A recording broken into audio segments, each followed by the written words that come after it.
Leading the virtual workforce today is one of the biggest challenges that leaders face. Why is it that we can't seem to get a handle on it? And I think one of the most significant reasons is that our human connections can't be seen. Everything about us as human beings have become invisible.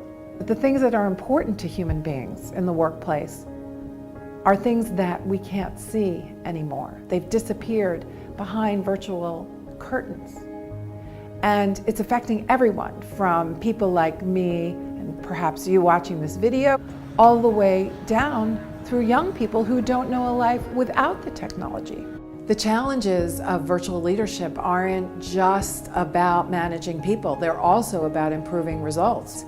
We get hits to things like innovation, financial performance, job satisfaction, and many other things that affect the larger corporation. And that's what the virtual distance model is going to help you to do. Virtual distance at a high level is defined as a measure of what's lost when the human being is translated through the machine. We can measure virtual distance, we can predict virtual distance.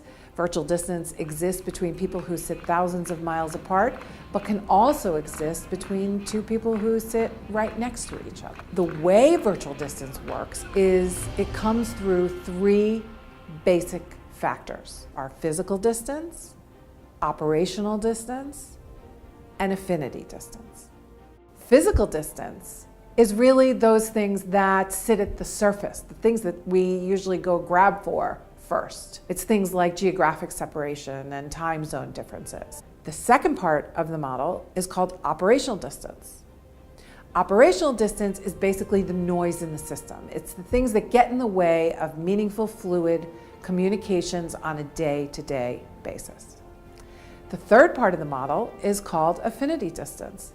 Those barriers to forming and developing meaningful and deep relationships with people in a virtual world.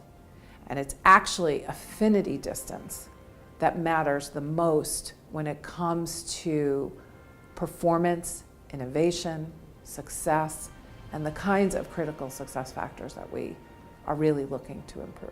Each of these subcomponents can be measured, and we can see how physical distance is affecting performance and other things that as leaders we care about.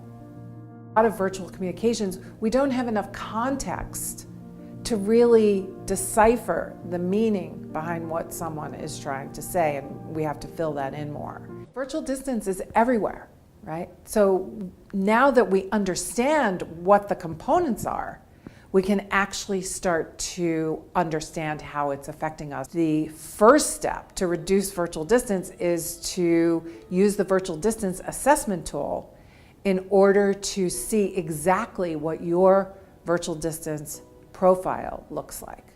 It's very important to be able to look at each one of these pieces in detail, because every group, every team, every organization has different virtual distance profiles. Once you have that assessment in hand, you can actually see, almost like a blood test, what your specific combination of issues are, and then from there you can start to begin to build your virtual distance leadership action plan to start reducing virtual distance, taking immediate action, and improving performance and results.